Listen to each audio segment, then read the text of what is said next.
Lights out. Everybody.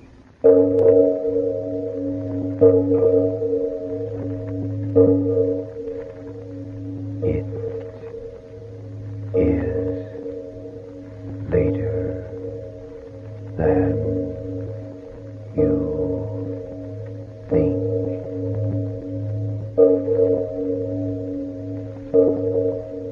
Stories of the supernatural and the supernormal, dramatizing the fantasies and the mysteries of the unknown.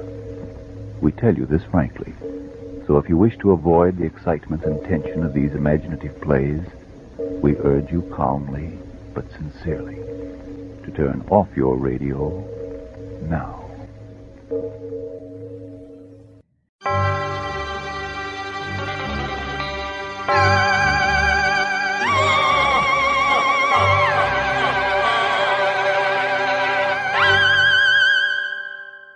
Happy Halloween!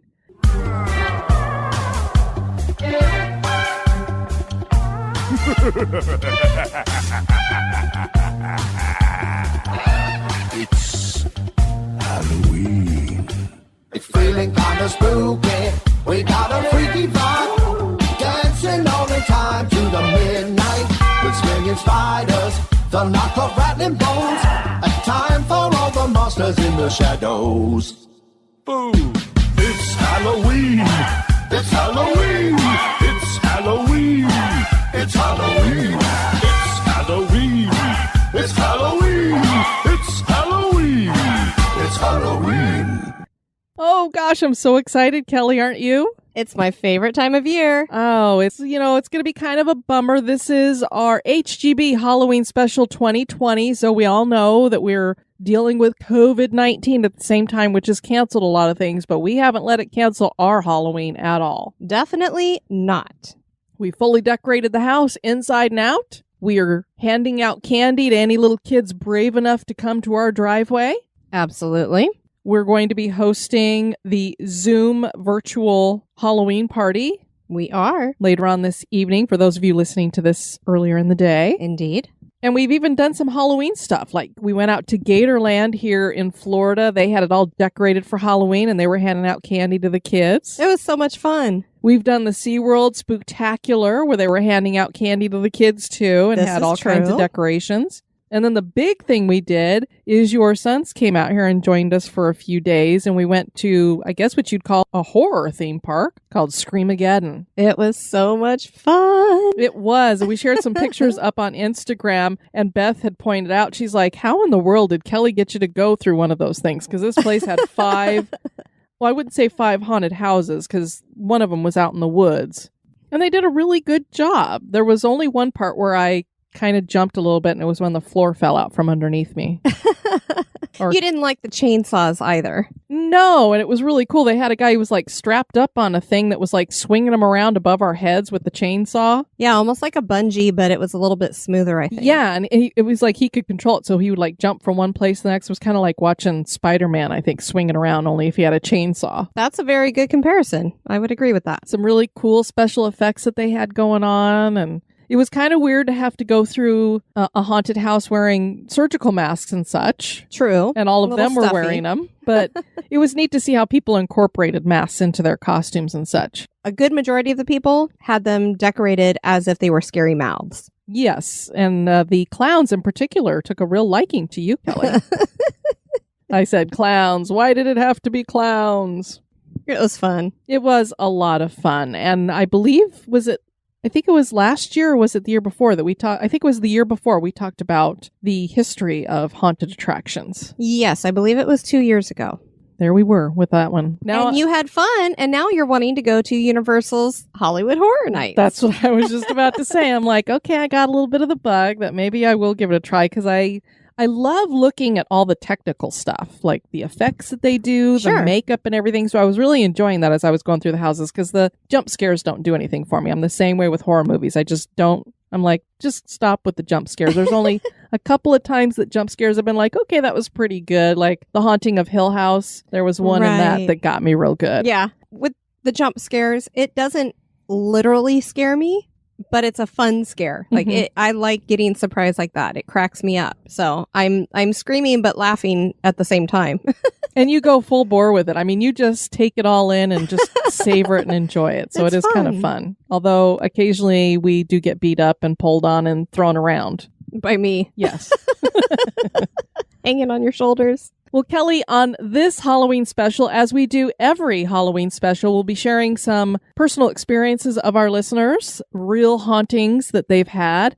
Most of these are not in historical locations, so we save a lot of these for this. But, we share them all year long, but we save a few and share them during this. And then we also have a special thing that we're going to be doing for this one, because I'm always looking for what can we do a history of that's a little bit different. We're going to be talking about horror hosts.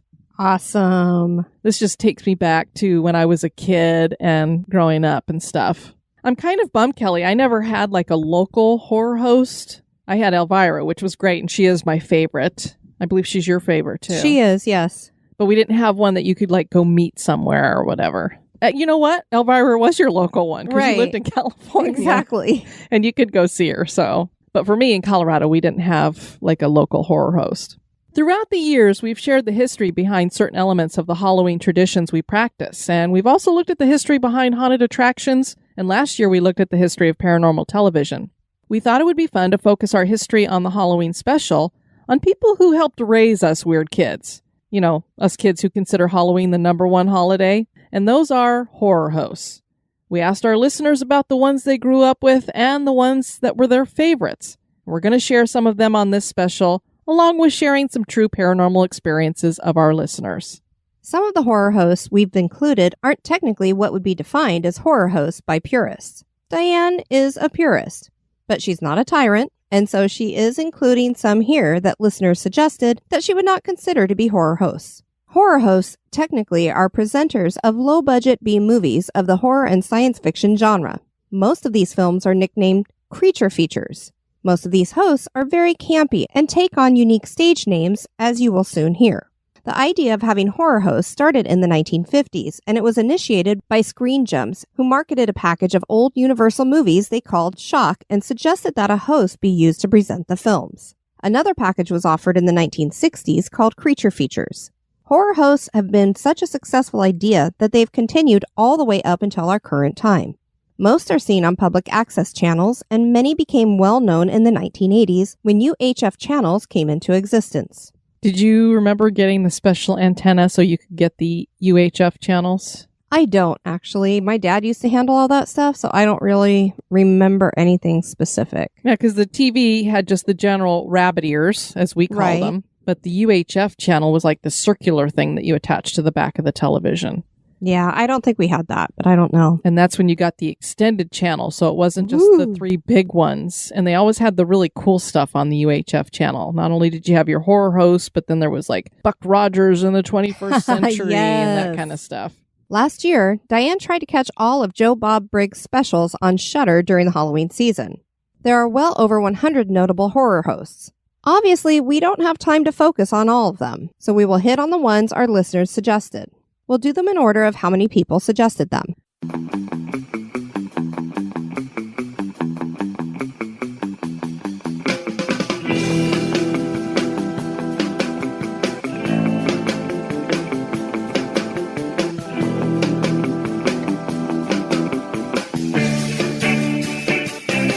Everybody had their own influences by whoever was on in their city. My first horror host was Roland. My horror host was Zachary because I grew up in the New York area. We're both big Zachary fans. It was Channel 9, I think, WOR in New York that we watched him on. I have to say Ghilardi was the greatest because that's who I grew up with. The thing that worked best about Ernie is he didn't care. It was the first time you saw a host anywhere and go, man, this show's a turkey tonight, gang. When I would do things with him, I felt like I couldn't go wrong. When I was watching Sir Cecil Creep, I was at an age that a lot of the programming that was aimed at me would have a host. Yes, that's what we need. We need a horror host on Channel 29. It sort of took the edge of the scary off the movies, which was nice when I was so young. Of course, there was Vampira. I resent women with big bosoms. I had to fake mine. Vampira was more seductive, more kind of quiet, very mysterious. Yeah, well, I don't know. At some point, she was more interesting than the Killer Shrews. And then, of course, 20 years of Chilly Billy Cardilli, Bill Cardell. I've had that name now, Chilly Billy, since 1963. Your creature features, oh, I love the cigar. I love the rocking chair. No, that wasn't me. That was another guy. I just sort of walked into everything I did. The thing that was amazing about that show was the invitation in it that was kind of like you could make a show. Well, heck, I can do that. I can probably do it better. It was the most exquisite experience of my life to do that show. Showed how we started this whole business of introducing late-night scary movies on television. Aren't you glad?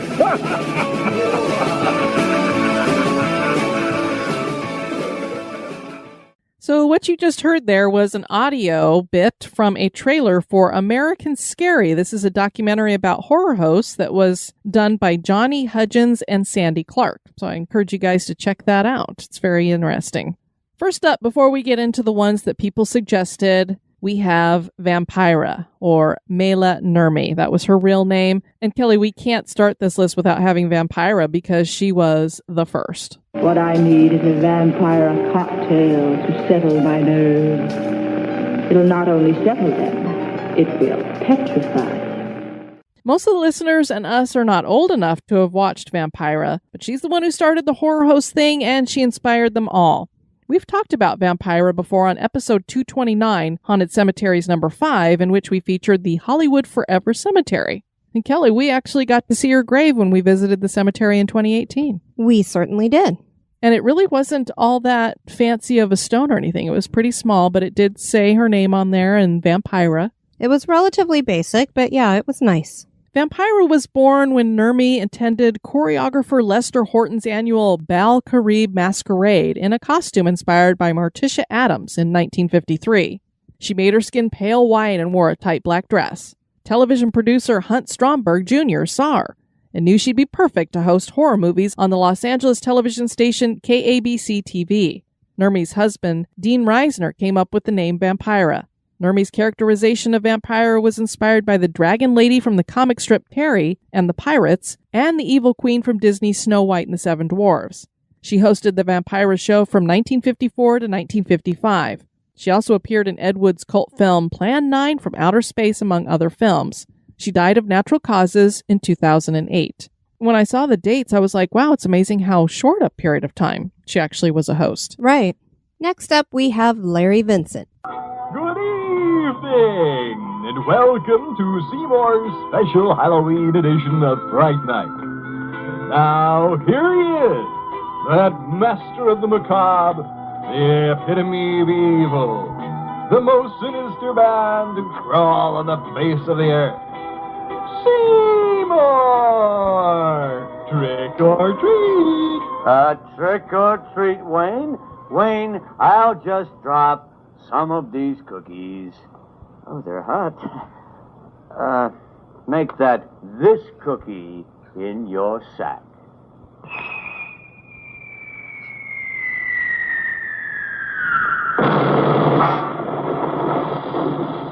What's so hard about picking a lock? It's just a question of a little practice. Now allow me to demonstrate.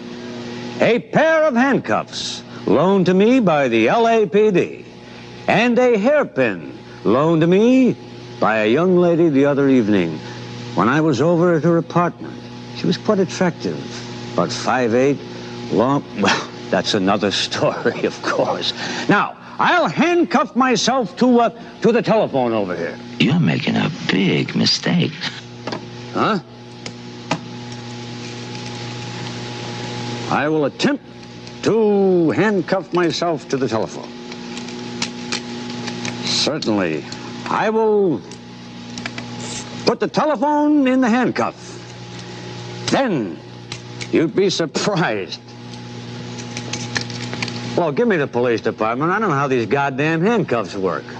We wanted to mention Larry Vincent because his early work would help bring Elvira to us all. Vincent was a horror host who went by the name Seymour, and he hosted Fright Night and Seymour's Monster Rally from 1969 to 1974 out of Los Angeles. He would pop up in a little window in the corner of the screen to comment occasionally on a movie, and even sometimes used a blue screen so he appeared to be actually interacting within the movie.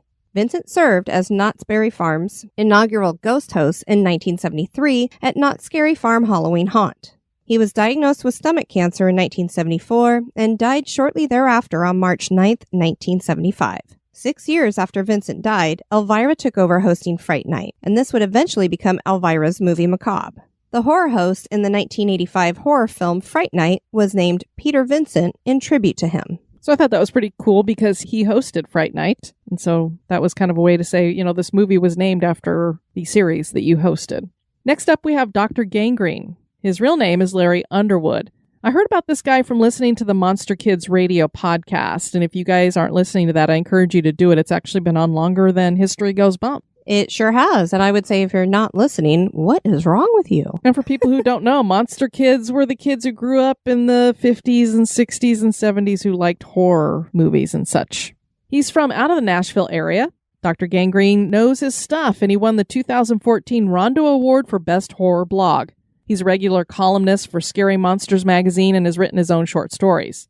Dr. Gangrene was born on July 1st, 1999, with the persona of a mad scientist when Larry began hosting a half-hour program called Chiller Cinema. The show got so popular it expanded to cable access channels around the country.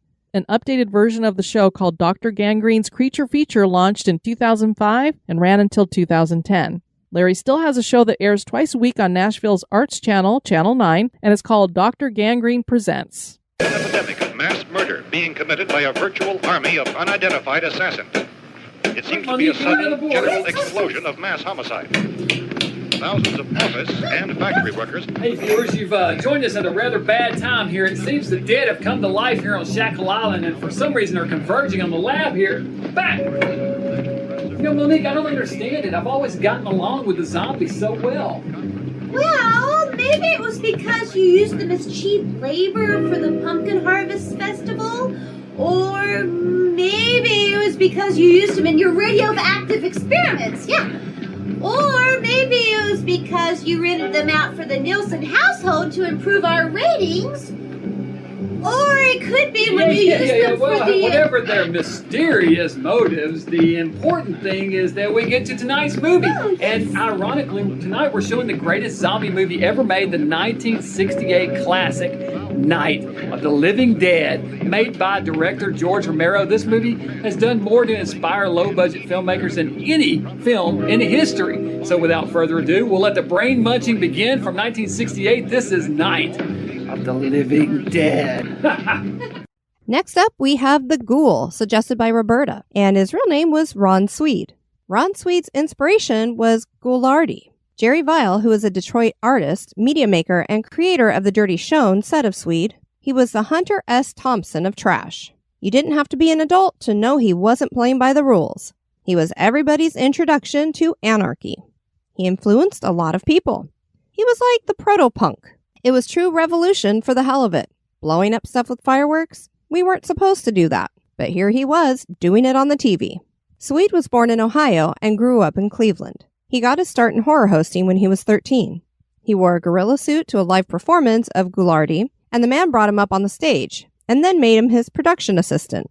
Swede did that for several years until Ghoulardi headed to LA, but Swede continued to help the show that took over the spot.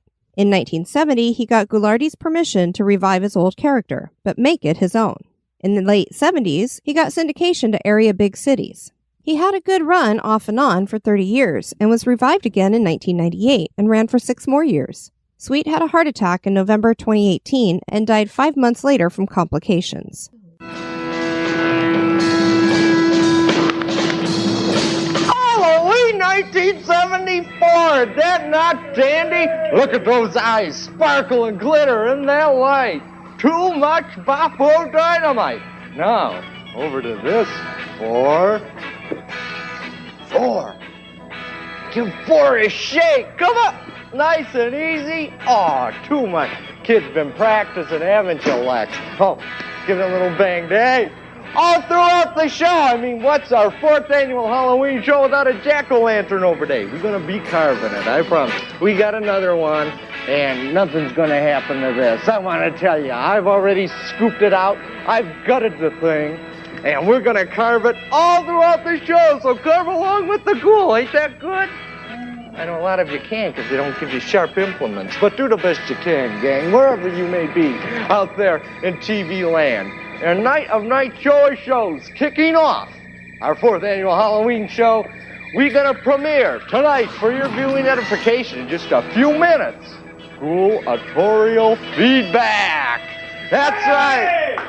I'm going to shut my mouth, I'm going to walk out that door, and you, the viewers out there, will have this whole podium to yourself and sit on the ghoul stool and spout off, do what you want, okay? That's coming up in just a matter of minutes. Next up, we have Bob Wilkins. This was suggested to us by Gary, and he went by that name. Bob Wilkins started in television in 1963 in California. He became a horror host in 1966, moving the show from Sacramento to San Francisco.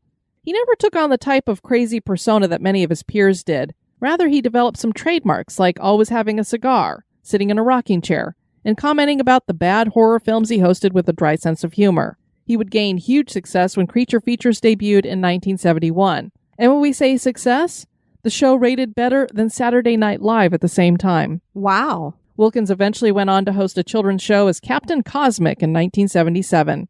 He retired from television in the 1980s and went into advertising. He died in 2007 from Alzheimer's disease.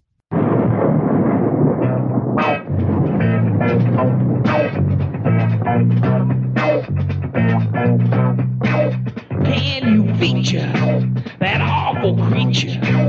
Can you feature that ugly creature? Creature features and feature features about creatures. Creature features. Now the strangest thing about this show on two is its host, Bob Wilkins, and he brings it to you. And creature features, and more creatures, and more features.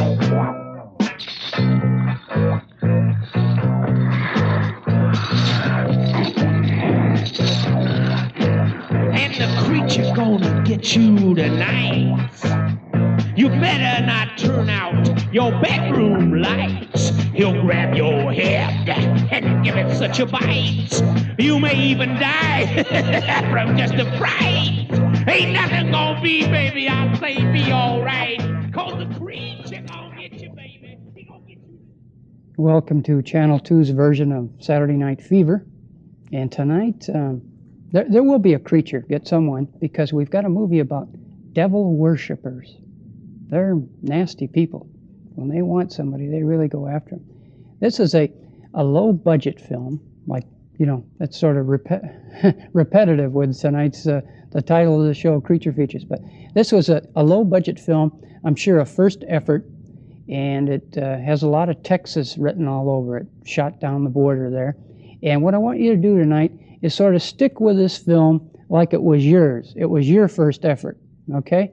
And you can tune it off, tune out of it, whenever you think that you could have done a better job, all right? But please wait till the opening credits, all right?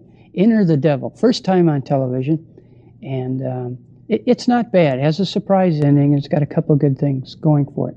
And of course, this show, we have to support first and second efforts by filmmakers, because who knows what'll happen to them later in the future. But a lot of people start off on low-budget films and really have risen to great heights. So there you could hear with Wilkins that he definitely has a much different persona. It's not this campy kind of thing. He almost sounds like a professor talking about the shows. Sure, a very different take on it. Christine McConnell was suggested by Frankie. McConnell's not technically a horror host, but she does host a creepy show and considers herself a goth baker. She hosts The Curious Creations of Christine McConnell on Netflix, and she's accompanied by a cast of Monster House guests created by Henson Alternative. She whips up some ghastly recipes as she comments with a witty banter. McConnell became famous through Instagram and a creation that most of you probably saw floating around on the internet. She decorated her parents' Los Angeles area home for Halloween with huge fangs and spooky eyes. Some of her baked creations include an edible insect bacchanal and a pastry facehugger from Alien. Kelly, have you ever heard of this woman? I don't think I've heard her name. I think I've seen a photo of the house, though. I definitely remember seeing the house, but I never heard of the show. So you know what we're going to have to watch on Netflix. Definitely. On the top of a dark and distant mountain, there is a beautiful and talented woman who uses her unique skills to create hauntingly disturbing confections. She finds beauty in the art of darkness with each creation and shares them with us, the unusual creatures she has taken into her home. I can't remember the last time we had a normal meal around here. You think this meal is normal? That is spectacular. Sugar. Once this cools down, we'll be ready to carve a face. I used royal icing in a piping bag. Oh, I get it. What part can I help with? You're a pretty little princess. Don't wait up. This is our home, and it's a place where the strange and unusual are safe and welcome. Welcome to the curious creations of Christine McConnell. I do think we should kill him. Next, we have The Cool Ghoul. This was suggested by Tim. And the Cool Ghoul's real name was Dick Von Hain. Von Hain got his start working on a radio show out of Cincinnati named Bob Smith's Monster Mash. In 1969, he developed the Cool Ghoul character and started working on a costume for him that included a white shirt with a vest-like shirt over that, red cape, plaid wool hat, smoky eyes, pale complexion, and his trademark orange-tinted wig. He at first had planned something scary, but went with this image of Cool Ghoul so it would be less scary for children.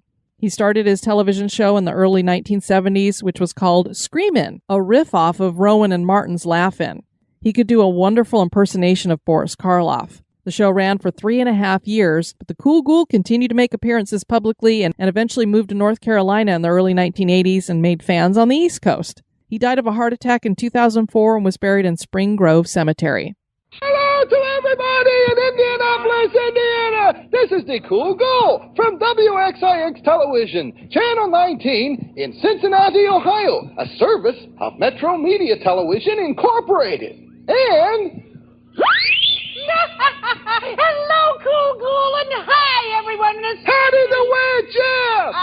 Hello to Sammy Terry. Can you imagine that cool? His 10th anniversary up there in Indianapolis. That's a long time on the air, Hattie. It certainly is. And around Halloween time, too. That's my birthday also, Sammy. Hey, Sam, congratulations. No kidding. I know most of the little ones are asleep by now, so we can look you square into the eye. The big eye, you know. The big eye, We'll wow. look you square in the big eye, and you're Houston Fearless.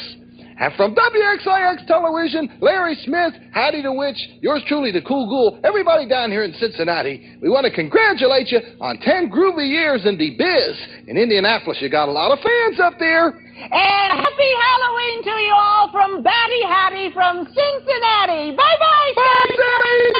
Congratulations. And as you guys just heard on that little bit that we played there, he mentioned Sammy Terry, who we'll be talking about in a little bit. Sir Graves Ghastly, whose real name is Lawson J. Deming, and he was suggested by Shelley. Lawson Deming was born in 1913 and began his career in radio in 1932. Sir Graves was the horror host for the show Sir Graves' Big Show, and this featured Deming hosting horror movies with a group of characters who would do brief skits interspersed through the movies. Sir Graves Ghastly was a vampire with an exaggerated laugh. His sidekicks were Baruba, a ghostly apparition known only as the Glob, and a cemetery caretaker named Real McCoy. The show ran in Detroit from 1967 to 1982, which was a really long run. The show ended up syndicating in both Washington, D.C. and Cleveland. He continued to make appearances until his death in 2007.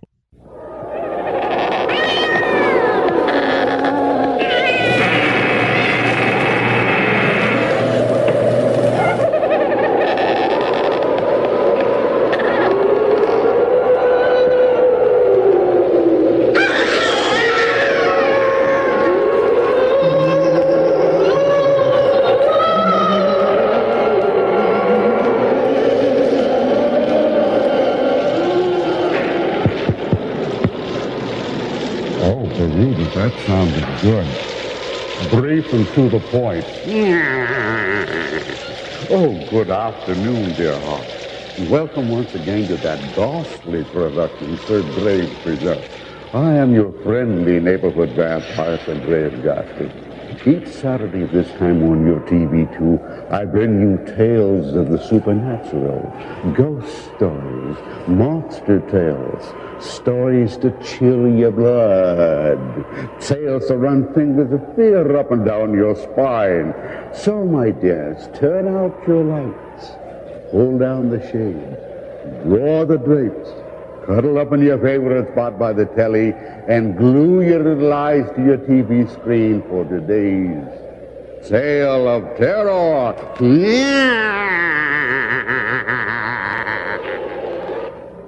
Next up, we have Icky Twerp or Gorgon. This was really William Camfield. It was suggested by Linda. Bill Camfield was born the son of a coal miner in Mineral Wells, Texas. He relocated to Fort Worth and began working for television station KFJZ in 1954. In 1957, the station bought the shock horror film package, and Camfield portrayed the host of the show, Gorgon. This character wore a black cape and had a sinister laugh. That show became a hit and even got national attention in magazines like TV Guide, Life, Saturday Evening Post, and Famous Monsters of Filmland. The show went on hiatus in 1959 but returned in 1962 and stayed on air until 1964, returned again in 1972 for a while, and again in 1976. Halloween specials ran nearly every year with Gorgon. Camfield was also Icky Twerp, which was shortened from Ickamore Twerp Whistle, and he hosted a kids show called Slam Bang Theater. This was a comedy show, and his character had horn-rimmed glasses, a striped suit, tousled hair, and an undersized cowboy hat. He died in 1991 of brain cancer. When the night falls, when the shadows become deep and black, the silent pall of evil settles on the earth. Who dares to search? Who dares to see what walks in the night? If you dare, welcome to Nightmare. Do you have a favorite spot, my friends? One place upon the earth where you are surrounded by the mementos, the souvenirs, the things that remind you of the high points in your life. Such a place is dear to one, is it not? This room is such a place to me. Well, this is my trophy room. This is the place I like to be the most. But you have never been here before, have you? And have never completely toured my collection. How thoughtless of me. Come, my friends, and allow me to show you around. Next, we have Dr. Creep, whose name was actually Barry Lee Hobart and was suggested by Teresa. Hobart was born in 1941. His interest in the macabre began with his uncle, who hosted a traveling monster show and was a horror film makeup artist. Hobart started in television as a camera specialist in Ohio. He eventually suggested to them that they should feature a late-night horror movie show, and Hobart auditioned to be the host. His initial offering was a really creepy character with fangs and a horrifying skull face, and he called himself Dr. Death. He was hired, but asked to tone it down, which he did by removing the fangs, toning down the makeup, and calling himself Dr. Creep. They called the show Shock Theater, and it launched in 1972. The show ran for 13 years. He would make future appearances as well, particularly for charity events. He died in 2011 after a series of strokes and ill health. They like entertainment, but they like a little bit of meat, a little bit of class, something with educational material.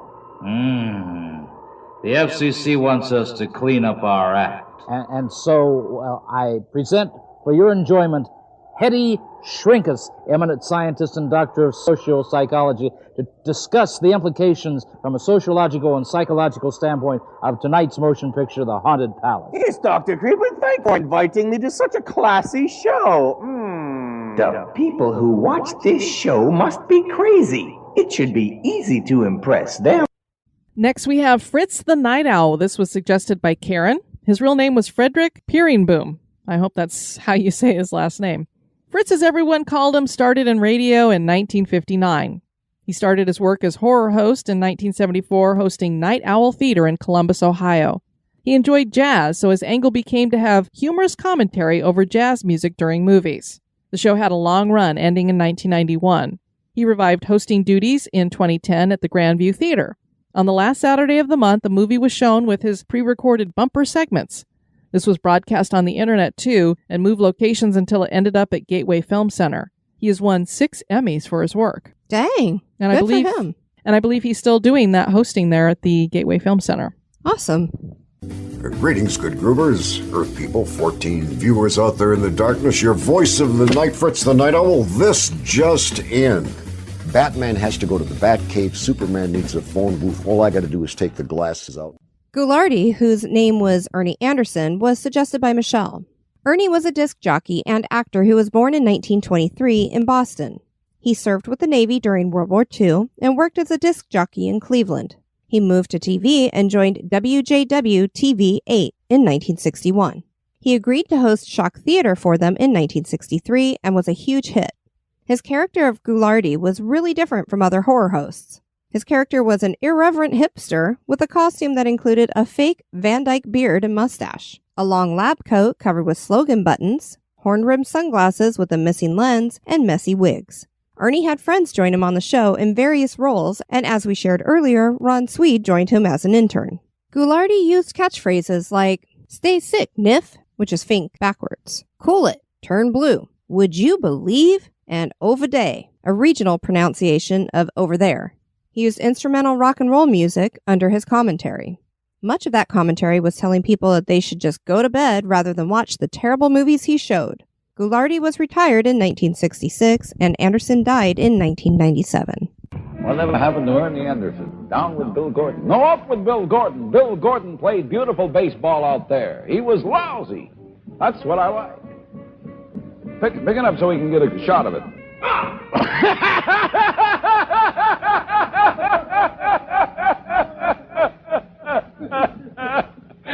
Hey, Ghoulardi's too cool.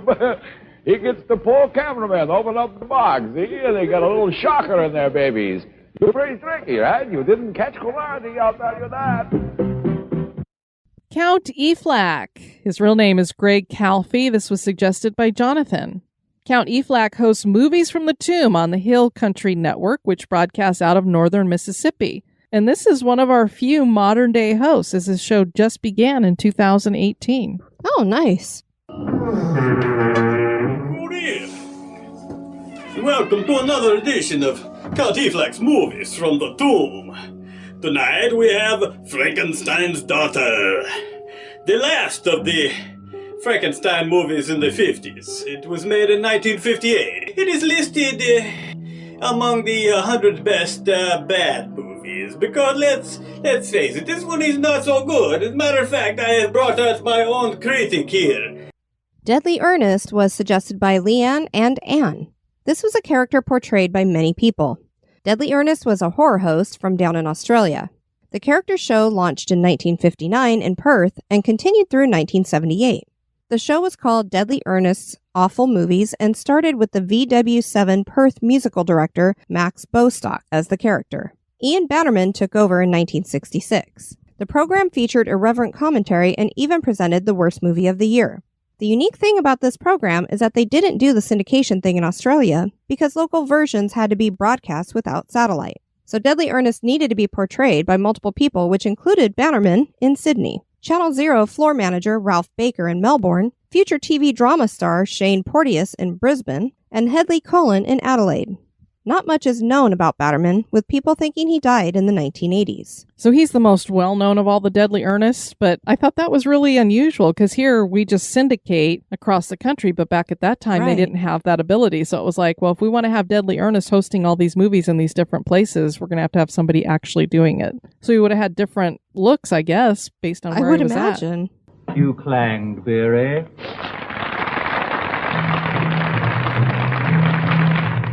Come inside.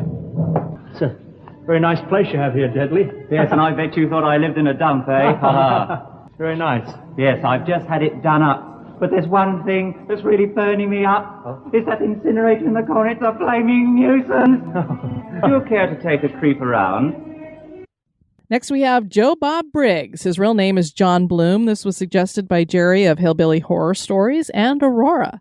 Joe Bob Briggs calls himself America's foremost drive-in movie critic. This horror host is played by John Bloom, who is an actor, author, and investigative journalist. He's written 9 books, but his role as horror host has made him famous. He played Joe Bob Briggs on the Movie Channel for 11 years and on TNT's Monster Vision for 5 years, from 1996 to 2000. He's gone on to host The Last Drive-In on the Shudder Network since 2018. Joe Bob is a cowboy redneck-like character who wisecracks on B-movies and was discovered in 1986 during a stage show. Speaking of baffling modern trends, Halloween 3 is coming up now for obvious reasons. You know, we're less than a week away from the big hoo-ha spook night, but to tell you the truth, I've got problems with this flick. When you think Halloween, what do you think? Splatter City, right? All-time classic of the drive-in screen. We're talking the original Jamie Lee Curtis, creepola with a butcher knife, hypodermic in the eyeball, barf on the floor mats, showstopper. We're talking a movie where anybody can die at any moment. So I have the following questions. Numero uno, where the hell is Donald Pleasance? How can we have believable corpses in a Halloween flick unless Donald shows up 30 seconds after they die and says, "You don't know what you're dealing with here, only I can stop him"? Numero 2-0, where the hell is Jamie Lee Curtis? And I know if we can't have Jamie Lee Curtis because she's off making indoor bull stuff somewhere, then where is the other little nympho who provides the raw meat for the slasher? We've got a tradition here to uphold. Numero 3-0, where is the slasher? Where is Michael Myers, the guy with white stuff smeared on his face who walks around breathing like a hemicuda and picking up spear guns that people leave laying out in their yard? If this guy's not in the movie, I'm sorry, people, it's not a sequel to Halloween. That's all right. I'm going to vent later. I don't even want to get started right now. I'm arguing about the free-range chicken thing, but we'll talk at the breaks. What we've got here is 9 dead bodies, 15 zombies, 2 breasts, which Ted, of course, made us edit out for TNT, so you won't see those, a little zombie kickboxing, exploding car, fingers through the eyeballs, drunk who gets his head ripped off, a layered famine, hands roll, arms roll, and yes, heads roll, 2 stars, and I'm being generous with the 2 stars. So check it out, and I'll see you at the first break. Up next, we have The Midnight Society, suggested by Lush and Chelsea. We weren't really sure about this one. We believe it's referring to the Midnight Society that hosted the original anthology series, Are You Afraid of the Dark? That was out of Canada and aired on Nickelodeon in the US from 1990 to 1996, and again in 1999 to 2000. The members of the Midnight Society would gather around a campfire in the woods at the beginning of each episode, and one of them would tell the story for that episode after throwing some midnight dust into the fire. Sam Terry. This was suggested by Susie, Scott, and James, and this was played by both Bob and Mark Carter, the father and son. Sammy Terry was a horror host based out of Indianapolis, Indiana. The man who created him was Bob Carter, who got his start as a disc jockey. He eventually ended up in television working on WTTV in production. When Universal shopped their Shock collection, WTTV bought it and asked Bob to host their Shock Theater. At first, the hosting just incorporated still photos with voiceover narration during commercial breaks. Eventually, the character of Sammy Terry was developed as a cloaked ghoul with a pale face who rose from his coffin to comment about movies, and the show was changed to Nightmare Theater.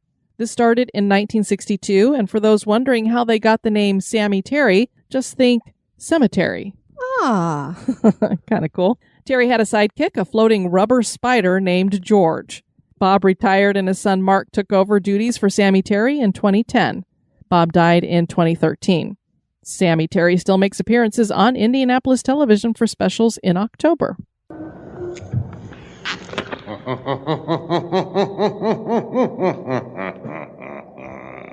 Good evening. Welcome to 2 maddening hours of horror and fright.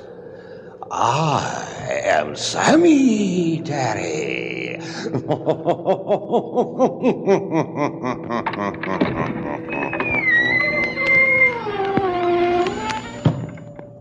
Every night is forbidding and black. The long, dark shadows set apart from the rest of the inky night by silvery pools of light from the cold, frosty-looking moon. And on certain evenings such as this, your mind can stray from the path of reality and lead you into a maze of suspicion and fear. For behind every bush and tree, hiding in the haven-hued shadows, a fiendish maniac is waiting just for you. Next up, we have Svengoolie. His real name is Jerry G. Bishop, and he was suggested by Kristen, Teresa, and Michael. And then there's son of Svengoolie, whose real name was Rich Coase. This was suggested by Carrie and Lisa. Svengoolie is one of the most popular horror hosts out there, and he has endured for a long time.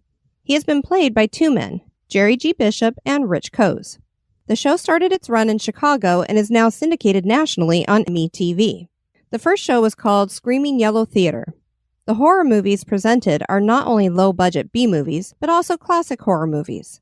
The character was originated by Bishop in 1970, and he played it until 1973. Coase took over the character in 1979, and he's been doing it since, but under the name Son of Svengoolie. Svengoolie is a Svengali-like person, and he wears a mustache and goatee with long black hair. He has skull-like makeup and wears a tuxedo jacket over a bright red shirt. Like other horror hosts, he would present skits during commercial breaks, and he would also perform parody songs about the films being aired. He also did something that inspired Mystery Science Theater 3000, and this was Sven Surround, which was Svengoolie talking throughout a film and making funny sound effects. Svengoolie presented Bela Lugosi's Dracula in 2007, which was the first time the movie had been on public television in over a decade. There have been a variety of sidekicks through the years. Doug Graves played music on piano and trumpet. Zalman T. Tombstone was a disembodied skull. Berwin was a rubber chicken puppet. Zelda was a disembodied skull. Durwood the Dummy was a wooden ventriloquist dummy. In 1994, Coase became Svengoolie, moving from the Son of Svengoolie. In 2011, the show went nationwide. Yeah, so now there's no Son of Svengoolie. It's all just Svengoolie, but I think he didn't feel right taking that name when he took over until finally he got the blessing, and so it was like, yes, you just go ahead and take the name. Sure. Good evening. I'm Jerry G. Bishop, and this is the famed split-level dungeon studio where many years ago, the legendary Svengoolie burst into television prominence. What if there were the same situation as in the past with the son of Frankenstein, the son of Dracula, Sanford and Son? Could there exist, somewhere, somehow, the son of Svengoolie? Hey, Dad, can I borrow the keys to the hearse tonight? Thank you. Good evening. I am the son of Svengoolie. Okay, roll the movie. I'll be back in just a little while. Let's get to the movie now, all right, guys? Thank you. All right, roll the movie. Let's get on with it. Next, we have Robert Stack. He was suggested by Drea, Rebecca, Chelsea, and Jenny. Kelly, as we said, I'm a purist, so this one I also don't think fits for horror host. Not really even close, but since we had 4 people put that name up, I'm like, okay. Because if you look at the way that we, what a horror host does. Sure. That's not what Robert Stack was doing. He was a serious man, and he gave us all chills as he hosted Unsolved Mysteries. Stack had a long career as an actor and television host. He got started in acting in 1939 when he was 20. He began hosting Unsolved Mysteries in 1987. The series aired from 1987 to 2002, but initially started as specials, a couple of which were hosted by Raymond Burr and Carl Malden. And I believe we talked about this on our last Halloween special. Stack was the host for the entire original run. The series revived in 2007, hosted by Dennis Farina, and now again on Netflix starting in July 2020, and the second season just dropped. We just started watching it, Kelly. Stack died in 2003 from prostate cancer and heart failure. Tonight, the season premiere of Unsolved Mysteries. Join me for our dramatic season premiere. Perhaps you may be able to help solve a mystery. Dr. Paul Bearer, played by Dick Bennick, was suggested by Kathy, Chris, Clyde, Carol, and Lynn.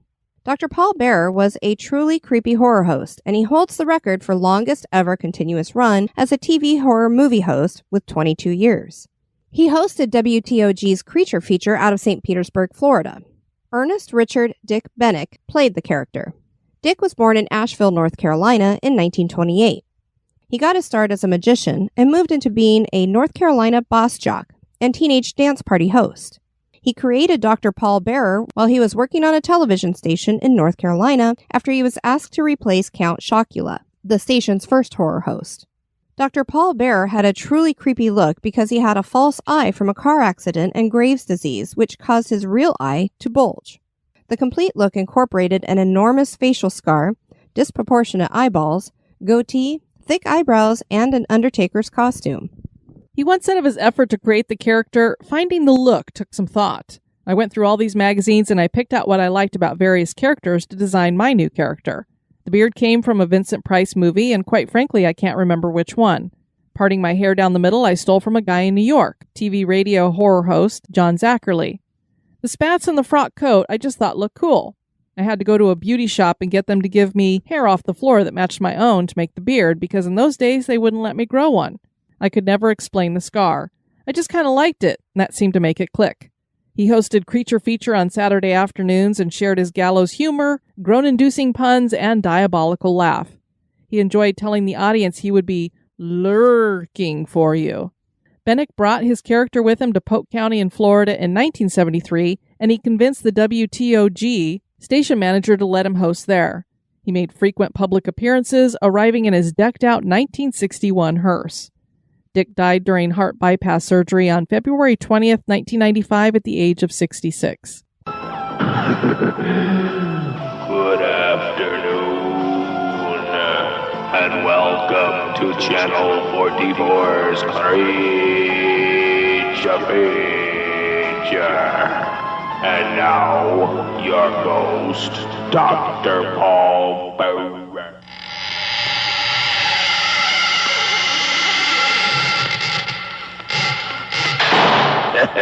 Well, good afternoon, whatever you are, and welcome to the tenement castle of Dr. Paul Bearer. So nice to sit down in the uneasy chair in my unliving room. Run a little late today, so I stopped by one of those quickie food joints and picked up, thought I'd try some chicken McMaggots today. Well, let me see how these things taste anyway. Very tasty. So while I enjoy my chicken McMaggots, maybe you can enjoy our horrible old movie for today. And believe me, it's really horrible, or my name isn't Dr. Paul Bearer.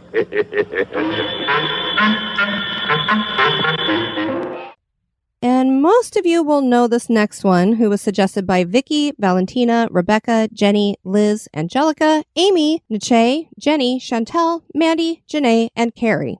This one is The Crypt Keeper. The Crypt Keeper is best known as the creepy puppet host of the Tales from the Crypt series. He also is not technically a horror host, as the stories he weaves are original and not B-movies. Tales from the Crypt started as one of the most influential and successful horror comics of all time, and was adapted to television for HBO in 1989.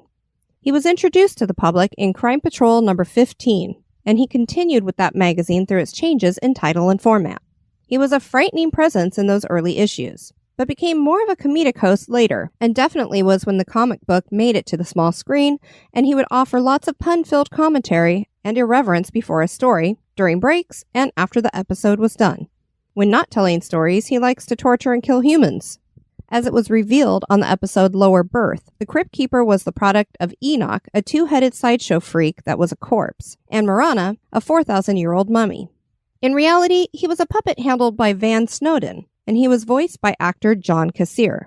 His look is that of a decaying man with broken teeth and long stringy hair, and he usually wears a cloak.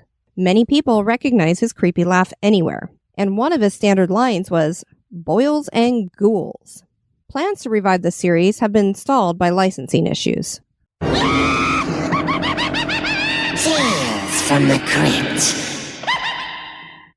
When I think of you, my heart goes flopsy as I contemplate your sweet autopsy.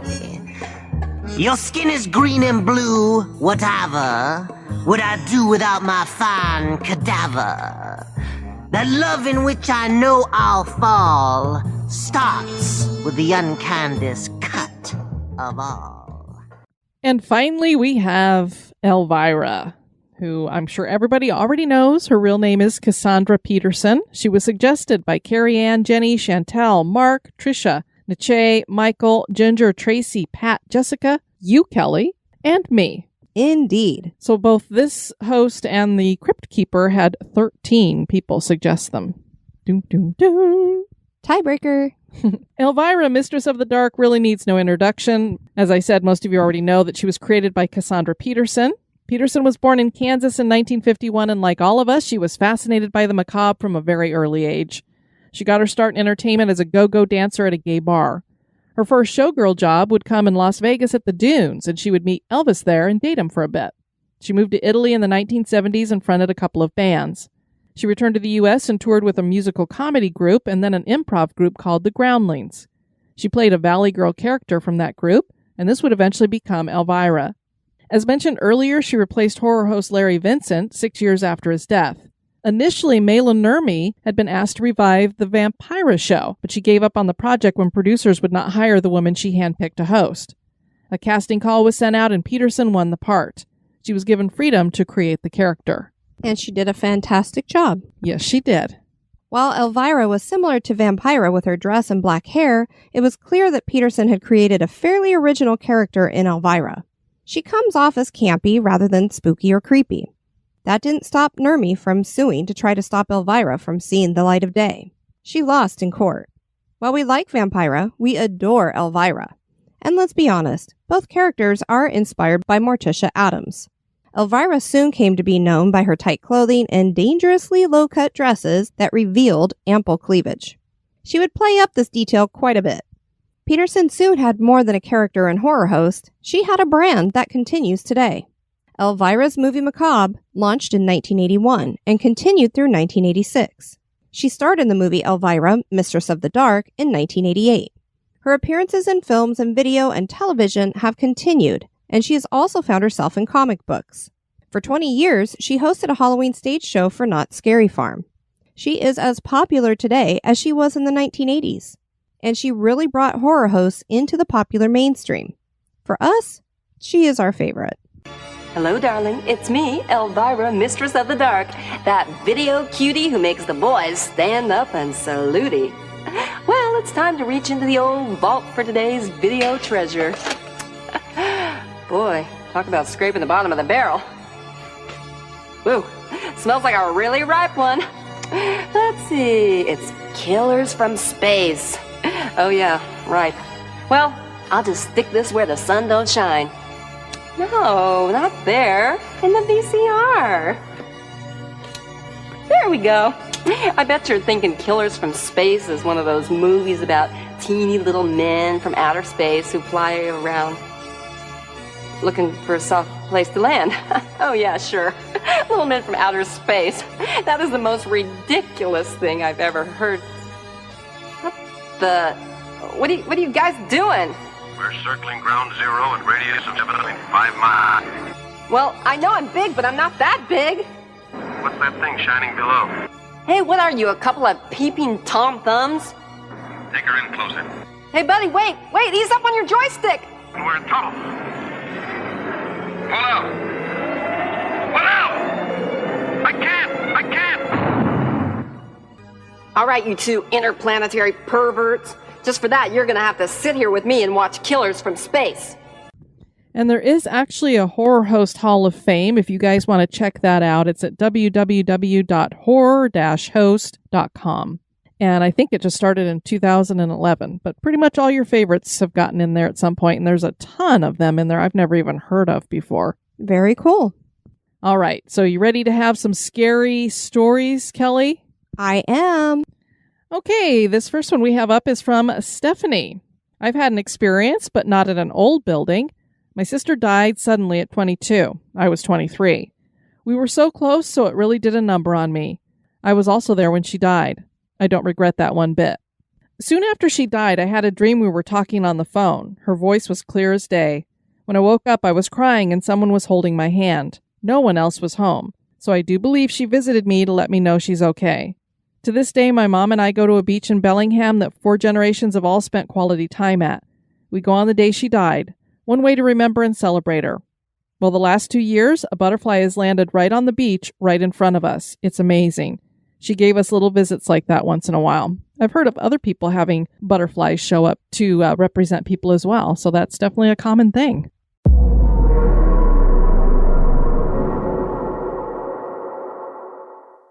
Then we heard from Jimmy. So growing up, I've always been able to feel spirits around me. I lived in my grandparents' house for a few years, and while I was there, my grandfather kept visiting me even though he'd been dead for 10 years. I would always smell him and smell the snuff from when they had it, from when we had bee stings. I don't keep that stuff around. I also went to his grave one night to talk to him and come out of the closet to him.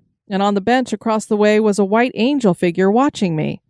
The house I have now actually has a ghost where I've been scratched before. And when I watch Ghost Adventures, anytime they talk about the dark shadow man, the lights flicker. I've also had guys come over and I have a phone jack in my kitchen, no phone hooked up to it, and it will start ringing for some reason when the ghost doesn't like the person. Well, at least it's letting you know maybe you should get rid of this person. The biggest one that's happened so far is where I went to Loretta Lynn's ranch in Hurricane Mills, and I saw an orb on the front porch at midnight go across. It wasn't somebody holding a flashlight. As it went across, at the same time, something grabbed my friend. She took off and left me in the car to where I was just there at the gate looking at the house, trying to figure out when she was going to come back. And Jimmy shared the picture of the scratches that he got, and they were pretty significant scratches.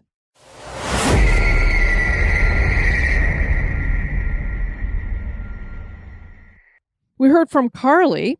She said, for some reason, all my paranormal experiences have occurred at the Dorr House, and that's DORR. My first paranormal experience occurred about 10 or 11 years ago. I was probably around 15 at the time, when my Girl Scout troop and I went to an open house event hosted by the Historic Trust. As I listened to the tour guide tell us about the history of the house, she started talking about the peculiar story about how Mrs. Dorr designed the stairs. The story goes that apparently it was very improper for a lady to show her ankles. To ensure that Mrs. Dorr would never show her ankles, she had the staircase specially designed so that no matter what, her ankles would not be visible while walking up or down the stairs. After the tour guide told us this story, my troop started talking about how horrified she'd be if she saw us today because we were all wearing shorts. As the tour guide continued with the tour, she moved to the sitting room, and while I was listening, I felt someone take the collar of my shirt and tug on it fast. Since we were all huddled together, I thought someone in my troop might be trying to get my attention or that I was in someone's way. However, when I turned around, no one had been trying to get my attention at all. Everyone was intently listening to the tour guide. It wasn't until about 5 years later that I started researching Pensacola hauntings, and I learned one of the claims is that Mrs. Dorr had been known to grab the back of people's shirts. My theory is that she's horrified by the length of people's shorts or dresses, and she's trying to tug your shirt down to cover yourself. So if you ever visit the Dorr House, I would wear long pants out of respect for Mrs. Dorr. My second experience occurred about a year or two later at another open house with just me and my Girl Scout leader. We once again toured the Dorr House, and we were all in Mrs. Dorr's bedroom. And while listening to the tour guide, I smelled a rose lavender scent. At the time, I just thought it was someone who had on perfume in my group. It wasn't my leader or me because we'd been sweating on and off all day. It wasn't until I bought the book Haunted Pensacola that I learned that another popular claim is to smell a floral perfume in Mrs. Dorr's bedroom. My most recent paranormal experience occurred in the fall of 2019 when I was interning at the Historic Trust Archives. Being a typical broke college student, parking in downtown Pensacola can be expensive. So to avoid paying, I tried to park down Church Street, which is free, but it arrived too late. Thankfully, I managed to grab a free parking space in Seville Square. As I walked to the archives, I stopped at the front porch of the Dorr House because the Historic Trust offered a unique tour about Victorian mourning practices, and I wanted to check what time it started. When I came upon the porch, I got a very uncomfortable feeling that someone was watching me. I didn't feel like it was evil. I just felt that whatever was there was guarding the house. So I left to go to the archives, but I continued to have the feeling that I was being intently watched as I walked past the house. I know you're reading that last experience and you don't believe me because you don't consider vibes to be a paranormal experience, but it really did happen. So am I just crazy? Did someone else tug my shirt? Did I smell somebody else's perfume? Is the Dorr House haunted? That is for you to decide. Next, we heard from Patrick. So I graduated in 2003 from the Sound School in New Haven, Connecticut. The Sound School is a specialized high school. The focus of the school is on maritime studies, marine sciences, maritime history, fishing industries, and all that those entail. I mainly focused on studying maritime history.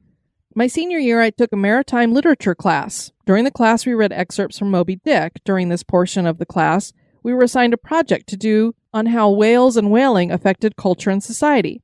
Because of this, we got to go to Mystic Seaport for 3 days to get hands-on experience on what the life of an 1800s whaler was like. Mystic Seaport is a museum showcasing how the seas have impacted American culture and history. If you get a chance, I recommend making a visit. It's a wonderful museum. When we arrived, we were shown where we were going to be staying. We'd be staying on a sailing ship called the Joseph Conrad. Our museum guide showed us below decks to the sleeping area. The bunks were situated military style. 3-tiered bunk beds lined the bulkheads of the ship's hold with a room in the center that had the bathroom and showers. The class was then split by boys and girls. There were 20 boys and only 6 girls, which were bunking down in a separate part of the ship. Luckily in the class I had a few friends, so we decided to stay in the same side of the room, while the other boys in the class took up the other side of the room. So there was only 3 of us on one side of the ship. When it was time for bed on the first night, I took the bottom bunk, my friend Alex took the top bunk, and our bags were on the middle bunk. On the next tier over, my friend Dan took the top bunk. More of our stuff was on the middle bunk, and no one was on the bottom bunk.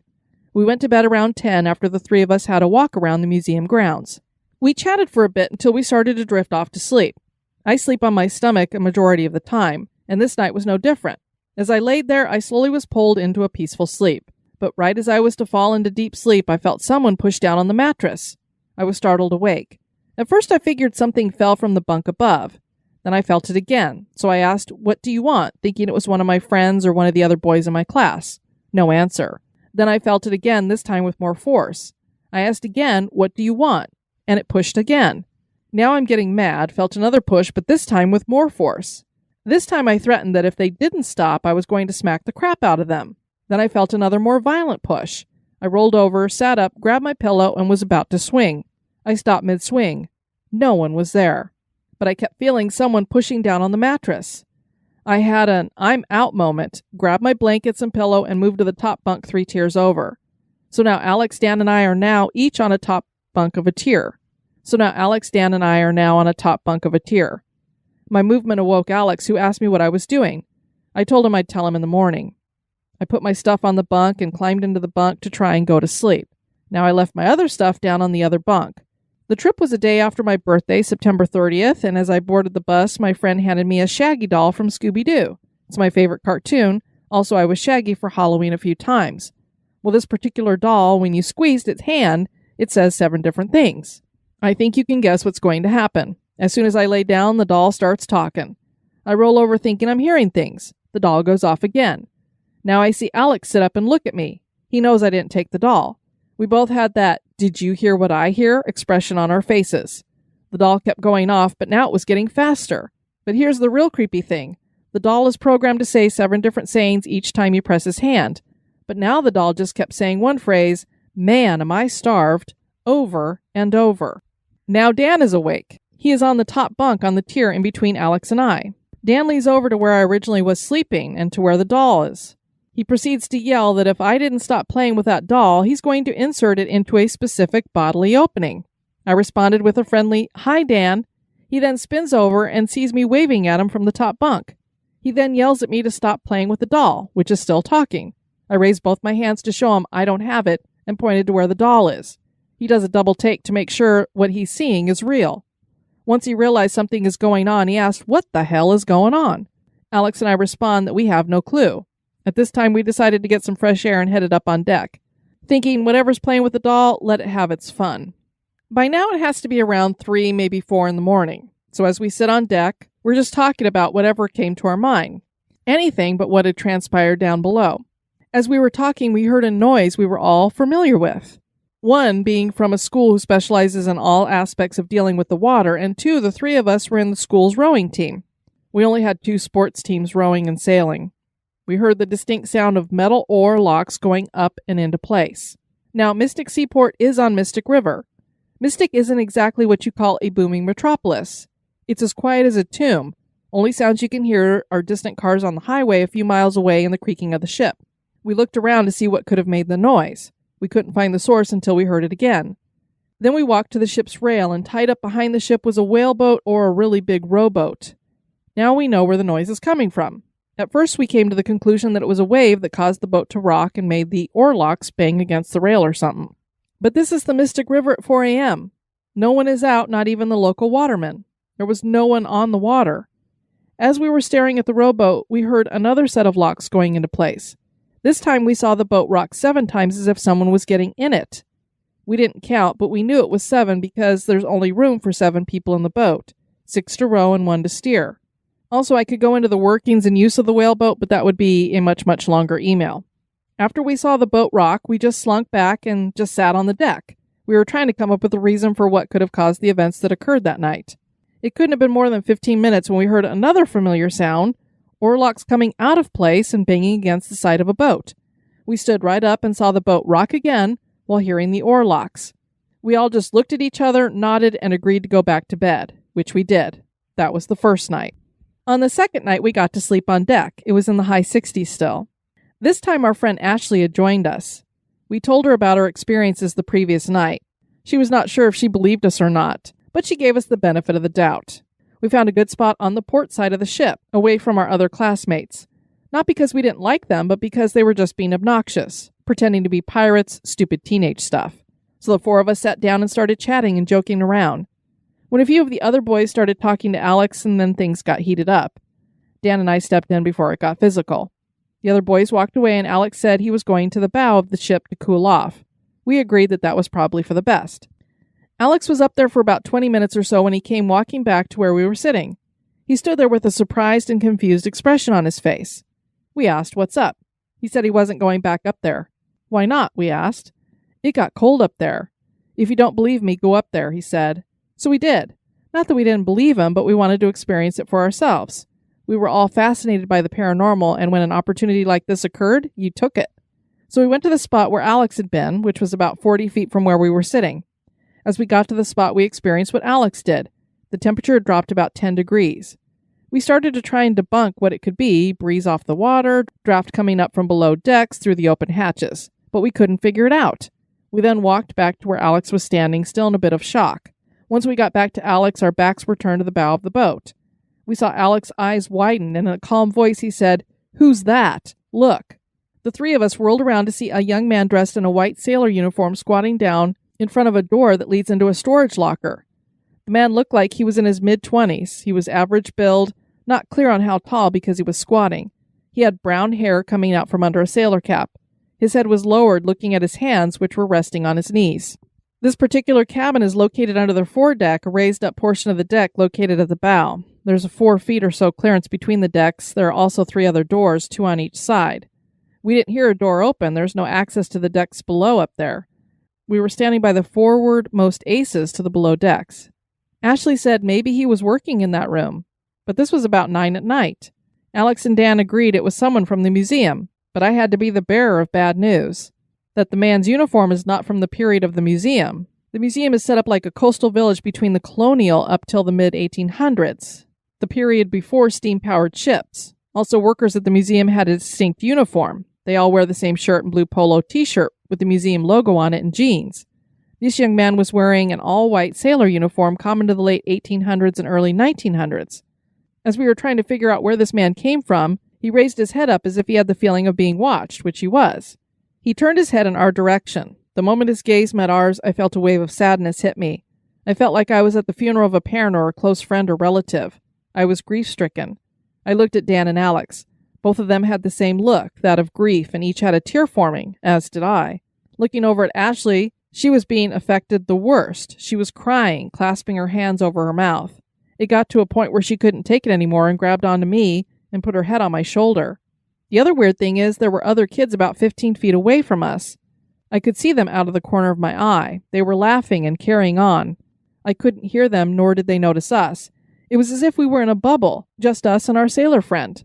It felt like time had stopped and it was only the 5 of us. We kept staring at the sailor. He lowered his head and looked at his hands, which he then opened up his hand and we saw he was holding a little box. Alex, Dan, and I kept watching the sailor. Ashley started to become hysterical and began crying. "Make him go away." Alex, Dan, and I looked at each other and nodded. We decided to confront this guy.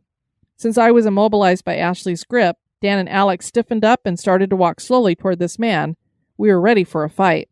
As Dan and Alex advanced, the sailor looked at the box and then back at us and again at the box. When he looked at us again, he had a calming smile on his face. This whole time he had been expressionless.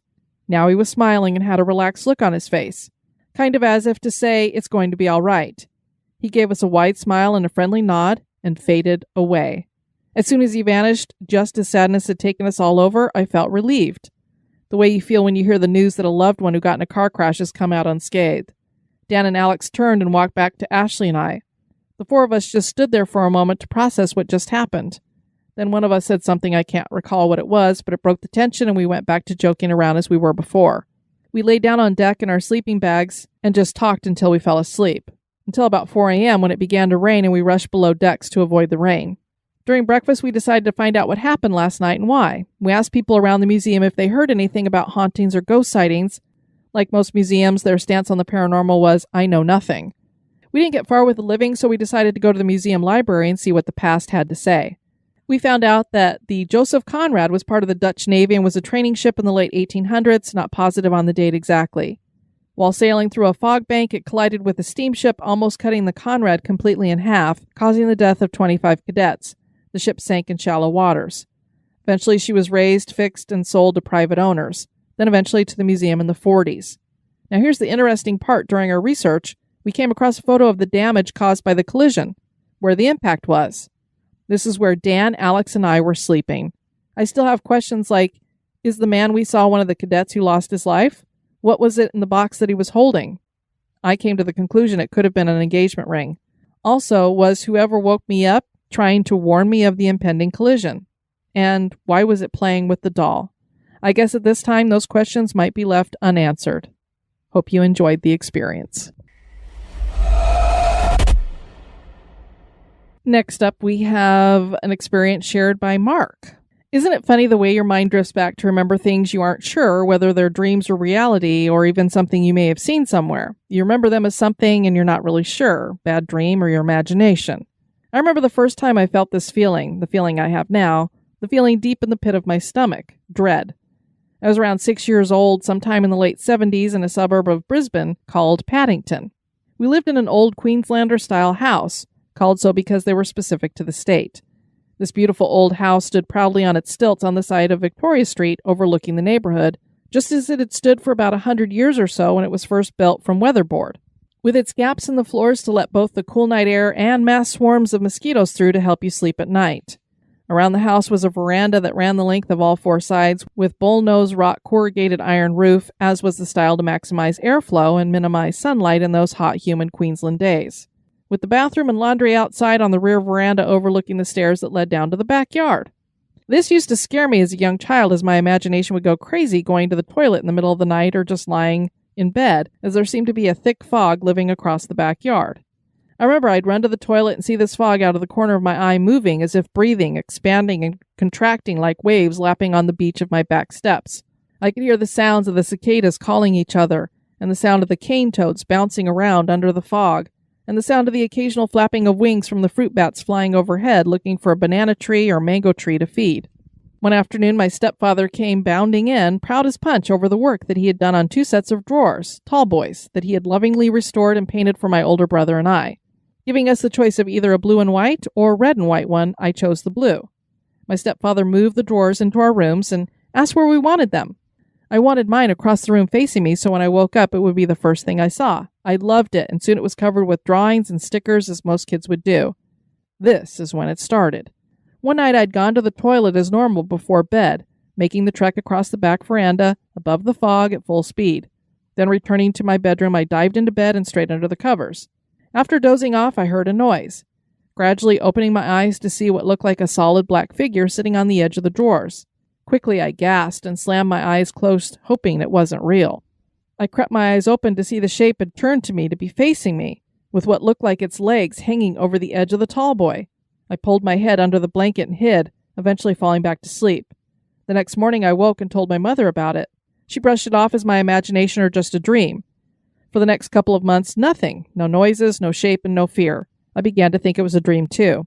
A few months later, we moved to another suburb on the southern side of Brisbane called Acacia Ridge, as my stepfather had bought a new house and we were looking forward to starting our new lives. My chest of drawers was placed proudly at the end wall of my room next to the door. This room had a good light source coming into the room from a street light outside on the street behind our block. This gave me a well-lit room at night, kind of like a free nightlight. After a few months, I was laying in bed and I heard a noise. I opened my eyes to see this figure again, only this time I could see it clearly. It turned to face me fully and I could see it start to step down from my tall boy and start to move, almost glide toward me, now shaking in my bed. I slammed my eyes closed and pulled the blanket over my head again. Again, I told my mother and she brushed it off as a bad dream, not knowing that my family had a special gift of communication with these things. The next night again I heard a soft noise and awoke. This time it was directly over me, looking at me. Only no face, just a dark mass where a face should be. Standing over me, I was too afraid to close my eyes. I was frozen still. It was looking at me and I was looking back into the black. Eventually I drifted back to sleep. I don't know how long we looked at each other, but was enough to burn into my eyes and my memory for life. I gave up telling my mother as it was obvious she had no interest, so I sucked it up and kept it to myself. That night again, that now familiar sound woke me up. This time it was directly over me, not leaning, but as if it was hovering. I asked, "What do you want? Why are you here?" No answer. Again, after a while of trying to stay awake and be brave, I went to sleep. Then nothing. I waited for it to come, but it had gone. A few months later, I felt my bed move, enough to wake me up. I looked down at the pressure that was on the end of the bed, pressing down on my legs, thinking it was my dog looking at me, only to see it sitting there, again looking at me. This time I felt brave, and I told it to leave me alone. Again, I took it to my mother, who eventually relented, told me of a gift that we have, an ability to see and talk to these things. That night I waited for it. The next night the same thing. Again and again nothing. It was gone. A few months later, after my interest was piqued, when I noticed a very famous ghost picture of a monk standing next to a rail in a church called the Ghost Monk of Newby Church. To me, they looked identical, so I named this visitor the Monk and decided that he wasn't so bad. The saddest thing is that I think that the chest of drawers had belonged to him, and he was somehow attached to it. I wish I knew, but we'll never know, as I destroyed the drawers many years later in a bonfire. I wonder what happened to him and where he is now. I do know that when I think of him, my hair stands on end and I get that feeling again. Maybe he's visiting. Maybe not. Maybe it was real. Maybe not. Maybe a dream. Maybe not. That is for you to decide. Thanks for sharing that, Mark. Very creepy.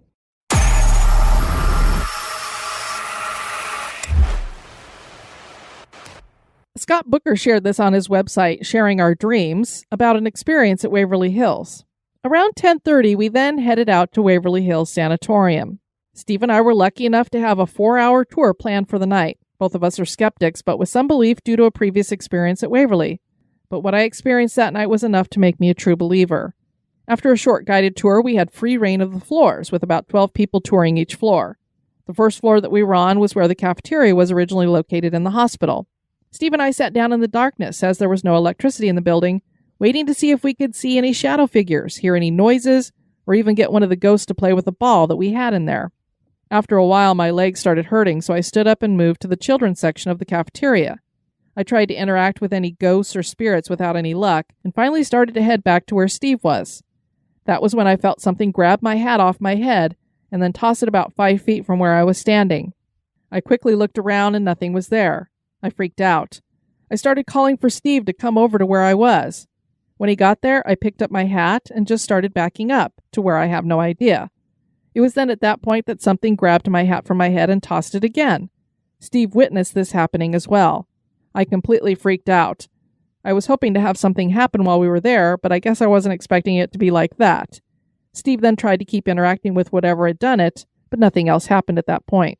A little bit later, we were heading to another part of the hospital when I went to wipe the sweat off my head and realized my hat was no longer there. I do not remember feeling it be removed or anything like that, but it was gone. Again, I freaked out. We eventually moved on to another area, and when we came back, we started telling people about what had happened. One of the ladies asked if my hat was camouflaged. I told her it was. Then she told me that she had seen it in another part of the hospital. She took me to it, and there it was lying on the floor. I wasn't sure if I should even pick it back up, but I did, and actually wore it the rest of the time there without further incident. But it was truly a freaky experience. Other things did happen, and we did see and hear some weird things, but the whole thing with the hat was enough to make me a believer for life.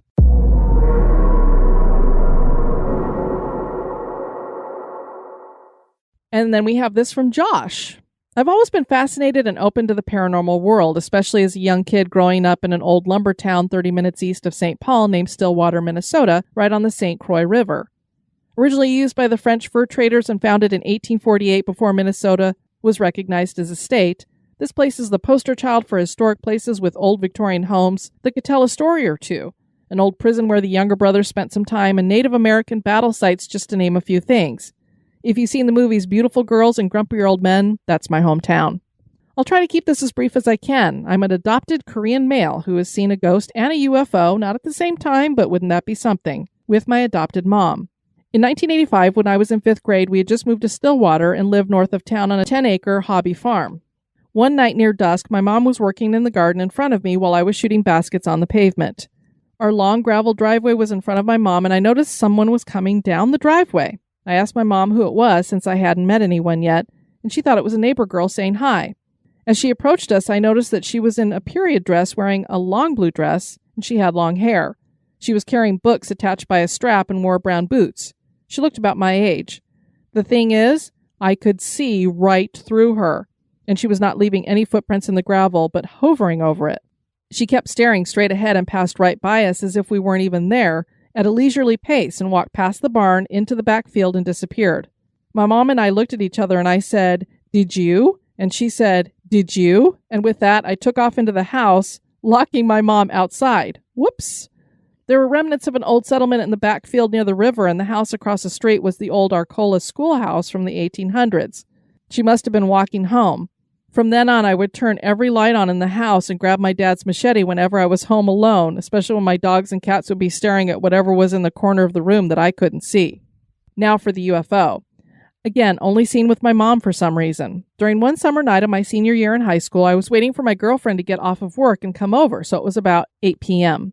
My mom was outside on the patio with the dogs, sitting in a chair just looking at the stars, when she told me to grab the binoculars and check out what was on the horizon on the Wisconsin side of the river. I looked, and right above the horizon was what looked like a small hot air balloon rising up above the ground. I just thought it was a weather balloon because I could see it was being propelled by flames up into the balloon itself. As we both continued to watch, she's still outside, I'm now inside looking out the big bay windows, wide-eyed and kind of freaked out, when the balloon turns into a solid green-colored triangle. The green was the piercing color of the green go on a stoplight. It quickly rose into the clear, darkening sky and then broke into 3 smaller green triangles. My jaw dropped. The 3 triangles then proceed to do these weird patterns in the sky, zipping from one end of the sky to the other in seconds. This went on for 20 minutes, and then without warning, it reformed into the solid green triangle, then back into the balloon shape, and then disappeared. Pants equal pooped. Then my girlfriend Julie arrived to see us hysterically recanting the story. I find it weird that my adoptive mom and I have seen the holy grails of the paranormal, a full apparition and a UFO, as if we are linked metaphysically or paranormally. Any thoughts? Finally, I was a camp director with the YMCA for a long time, and the last camp I worked at was west of Minneapolis on Lake Independence. It was a smaller camp, only 40 acres, but it had a deep history of being built on Native American land, so I was told. One of the cabins, Blackfoot, happened to be cabin 13, and I heard wild stories about that particular cabin from former and current staff. Remember, after seeing what I saw growing up, I totally believed it. During summer camp, I was told by a reputable counselor that a girl with long, stringy dark hair covering her face would be seen standing at the foot of campers' beds at night. Yee! A couple of incidents while I was there piqued my memory, but there were so many more. In the fall and spring, camp was a conference center. There was a local private school that had held retreats there for over 40 years, and my last year there I was hosting them and making sure all of the cabins were good to go. One of their security guards accompanied them to camp and was staying alone in Blackfoot. The next morning at breakfast I saw him, and he's white as a ghost and didn't look like he'd slept. I asked him if he was okay, and he said, "Josh, I need you to believe what I'm about to tell you. Last night when I was falling asleep, I saw 2 dark shadows across the room in front of me. I then heard in a low, slow whisper, 'Get out,' and heard scratches on the furnace next to me. I'm a 60-year-old man who's seen a lot of things, but I slept with the lights on that night. After breakfast, I went and looked at the furnace, and there were 3 long scratches in the newly replaced furnace metal plate. Yee! Again. In the cold and lonely winter months at camp, living there alone, I had my now 10-year-old yellow lab, Indy, there with me, thank God. It would freak me out when we would walk at night near Blackfoot Cabin. One night when I was the only one out there, we were on a walk near the summer office with Blackfoot Cabin directly to my right, about 30 feet away, when the hairs on Indy's back go straight up, and he's staring at the cabin now in an aggressive stance about to bark. I turn and look to see the lights of the cabin flicker on, off, on, and then off. I know that all of the doors of the buildings are locked because I have the keys, and there are no footprints in the snow on the path. I freak out and haul ass, nearly beating my own dog back to my house. We must have looked like Shaggy and Scooby-Doo. There are more stories to tell for another time. Well, thanks for sharing those, Josh.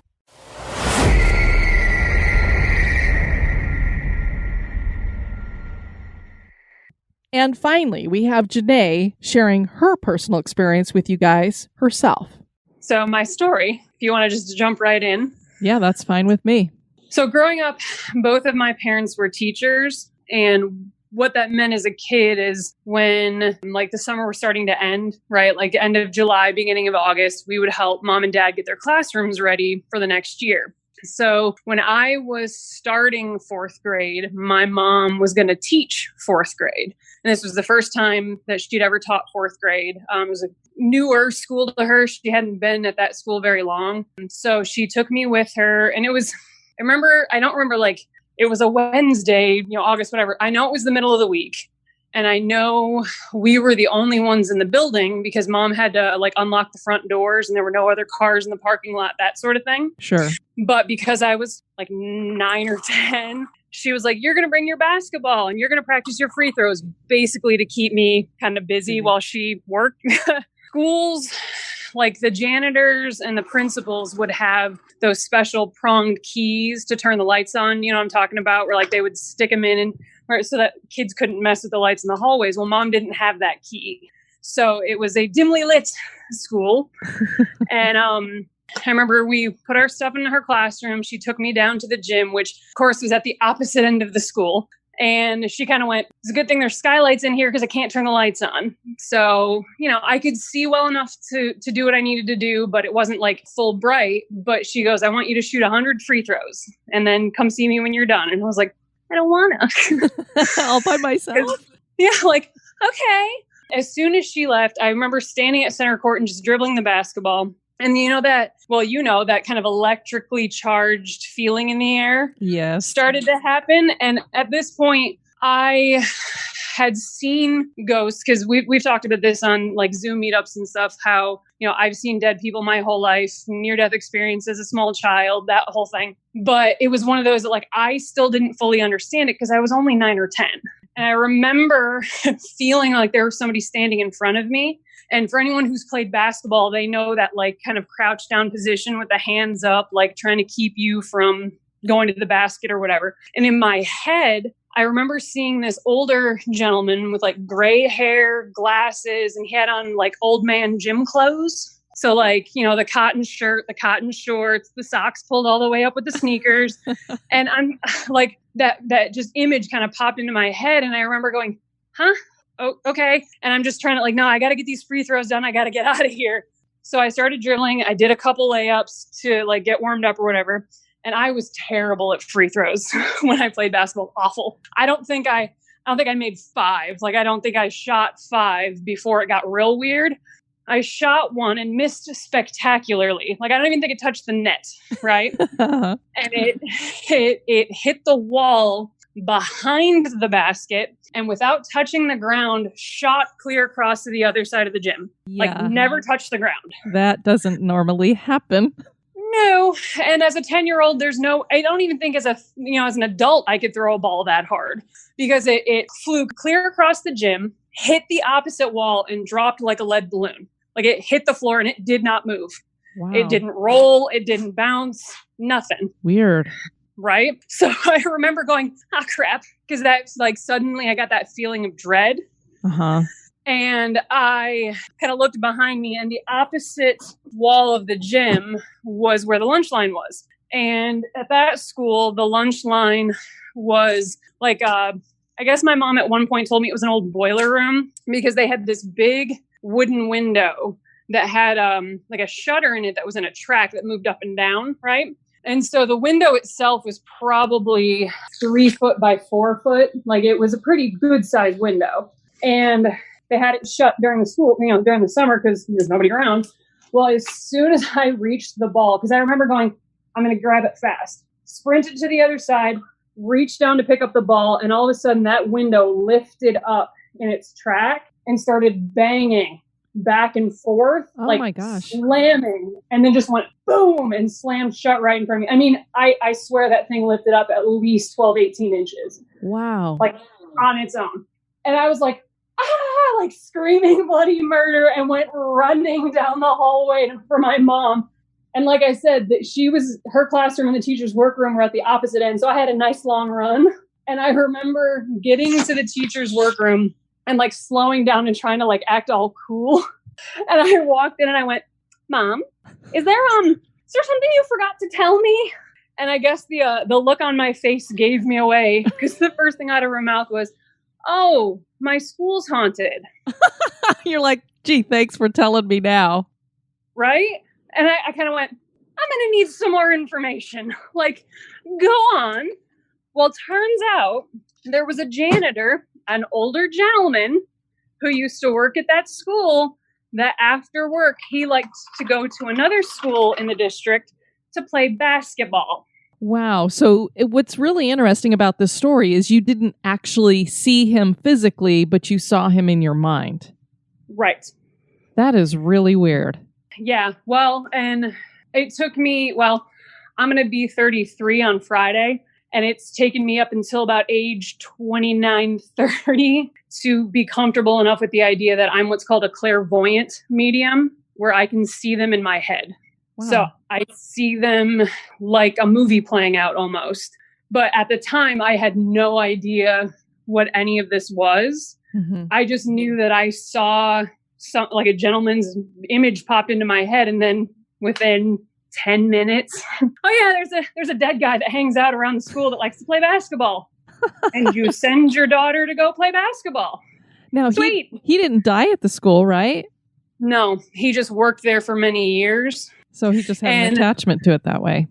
I guess because the principal of the school and the librarian had both been there for many, many years as well. And they had stories that I found out later about hearing noises, things on the roof where nobody should have keys, like things like that, where they were pretty sure it was him just because they knew him so well, kind of a thing.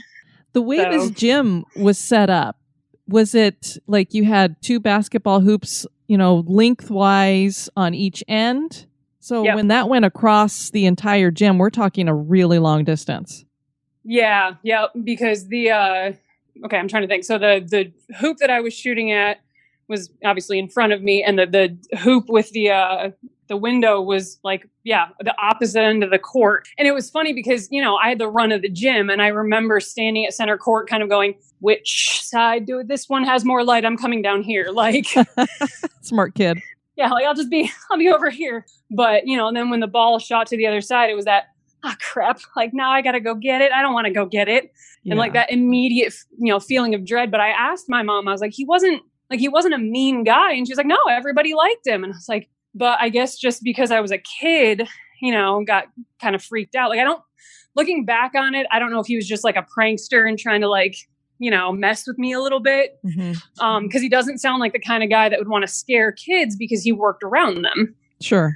But it was just, whatever was going on, he had enough energy to pull the ball all the way across and open that shuttered window on his own.